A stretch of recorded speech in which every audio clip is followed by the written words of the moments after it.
నమస్కారం అండి. మనకి జనరల్ ఎలక్షన్స్ 2024కి సంబంధించి 16వ తారీఖు షెడ్యూల్ రిలీజ్ చేయడం జరిగింది. అయితే ఎలక్షన్ కమిషన్ ఎప్పుడైతే మనకి షెడ్యూల్ రిలీజ్ చేశారో ఆ రోజు నుంచి మోడల్ కోడ్ ఆఫ్ కండక్ట్ అనేది మనకి ఇంప్లిమెంటేషన్లోకి వచ్చింది.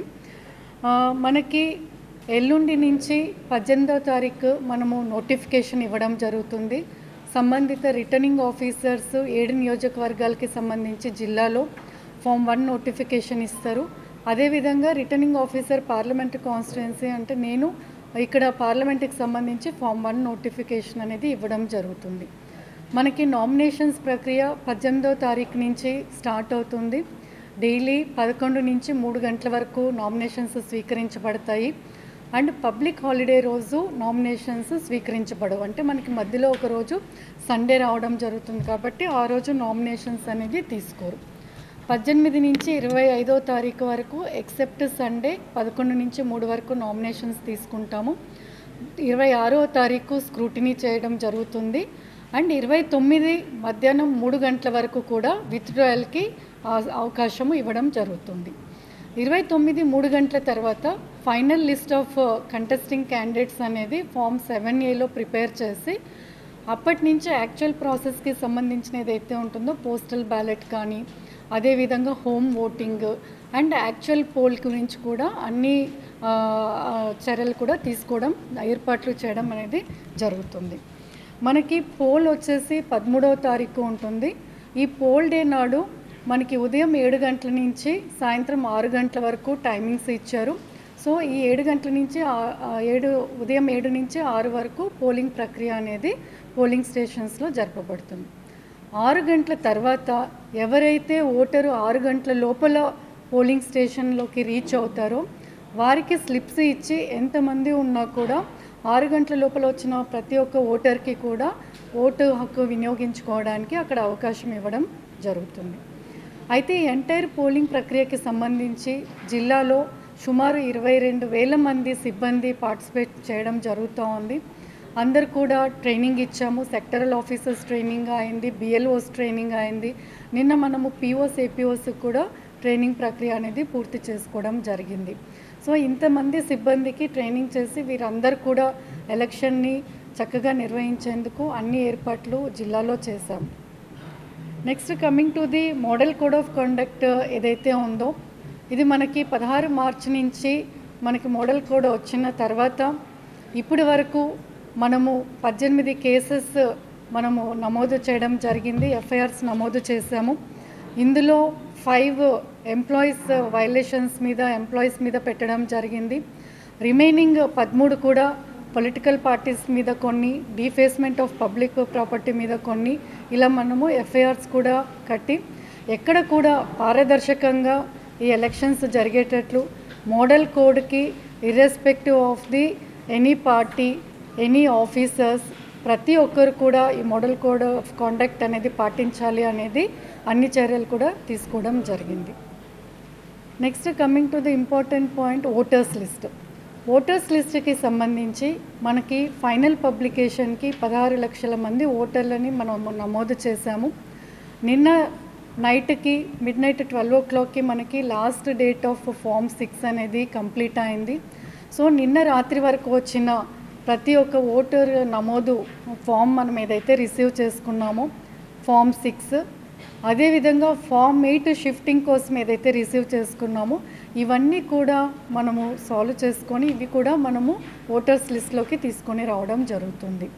సో మనకి టోటల్గా 1577 పోలింగ్ స్టేషన్స్ ఉన్నాయి. ఈ పోలింగ్ స్టేషన్స్ అన్నీ కూడా అక్కడ ఉన్న మినిమం ఫెసిలిటీస్ ఏవైతే ఉంటాయో ర్యాంప్ కానీ టాయిలెట్స్ కానీ అక్కడ ఉన్న ఫ్యాన్స్ లైట్స్ ఇవన్నీ కూడా ఏర్పాట్లు చేశాము.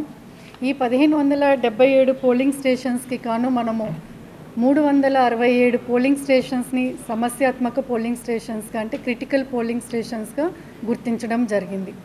ఈ 367 పోలింగ్ స్టేషన్స్ కూడా 181 లొకేషన్స్లో ఉన్నాయి.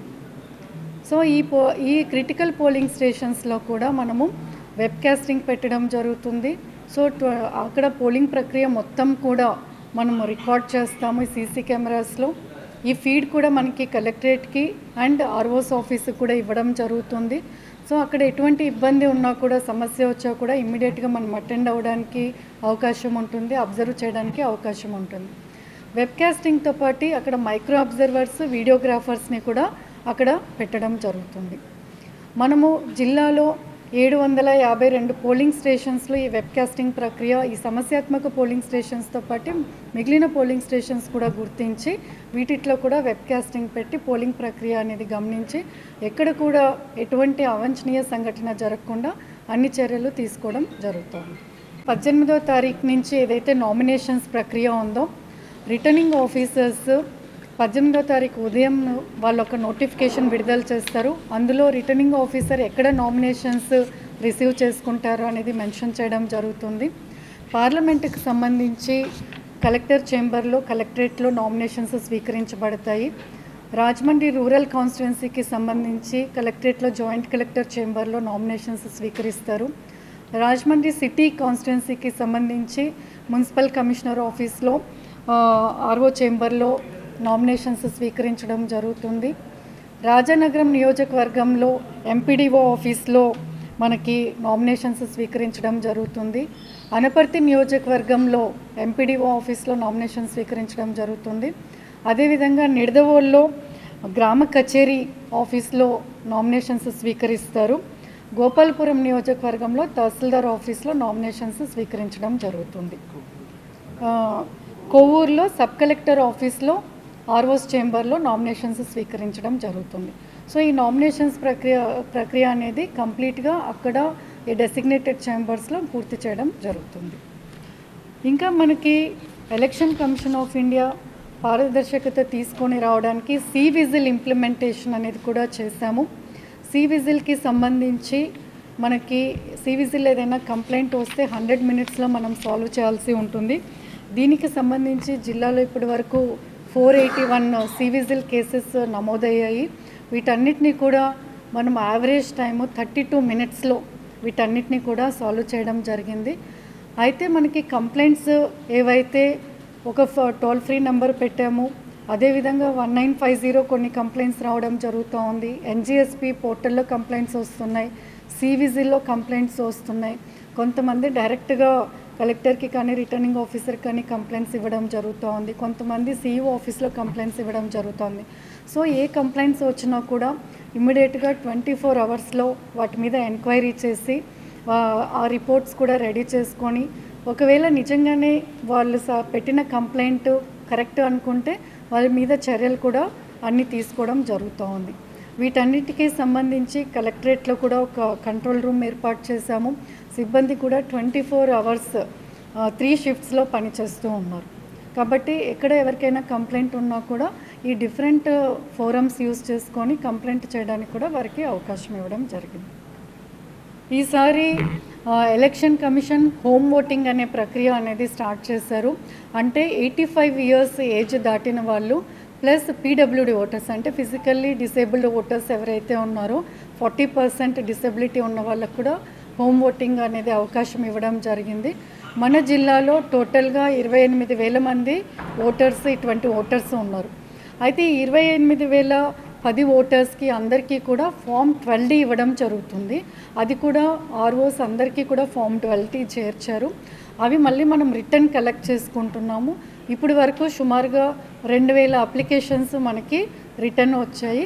ఇంకా వాటికి 22వ తారీఖు వరకు టైం ఉంది. కాబట్టి 22వ తారీఖు వరకు ఎవరైతే 12Dలో ఫామ్ 12Dలో హోమ్ ఓటింగ్కి అప్లై చేస్తారో వారందరికీ కూడా హోమ్ ఓటింగ్ అవకాశం ఇవ్వడం జరుగుతుంది.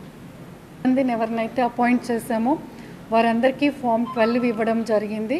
అదేవిధంగా ఎసెన్షియల్ సర్వీస్ ఓటర్స్ అని ఉంటారు. అంటే పోలీసు సిబ్బంది కానీ, లేదా మనకి రైల్వేస్ కానీ, లేదా మెడికల్ డిపార్ట్మెంట్, పోస్టల్ డిపార్ట్మెంట్, ఎవరైతే ఆ రోజు ఎమర్జెన్సీ సర్వీసెస్లో ఉంటారో వారి ఓటు హక్కు పోలింగ్ స్టేషన్కి వెళ్ళి చేసుకోలేరో వారికి కూడా ఫామ్ 12 కేటాయించాము. నోడల్ ఆఫీసర్స్ సంబంధిత డిపార్ట్మెంట్స్కి అపాయింట్ చేయడం జరిగింది. సో వాళ్ళకు కూడా ఫామ్ 12 ఇచ్చాము. అదేవిధంగా డ్రైవర్స్, వీడియోగ్రాఫర్స్, తర్వాత మీడియా సిబ్బందికి ఎవరికైతే authorisation letter Election Commission of India ఇస్తారో వీరందరూ కూడా ఆ రోజు వారి ఓటు హక్కు వినియోగించుకోవడానికి వారందరి దగ్గర ఫామ్ 12 అనేది తీసుకొని ప్రతి ఒక్కరికి కూడా పోస్టల్ బ్యాలెట్ అనేది ఇవ్వడం జరుగుతుంది. మీటర్స్ లోపల ఓన్లీ 3 వెహికల్స్ని అలౌ చేయడం జరుగుతుంది. అండ్ నామినేషన్స్ వేయడానికి కూడా క్యాండిడేట్ కానీ క్యాండిడేట్ వారి ఏజెంట్తో పాటు ఓన్లీ 1+4ని మాత్రమే ఆర్ఓస్ చేంబర్లోకి అలౌ చేయడం జరుగుతుంది.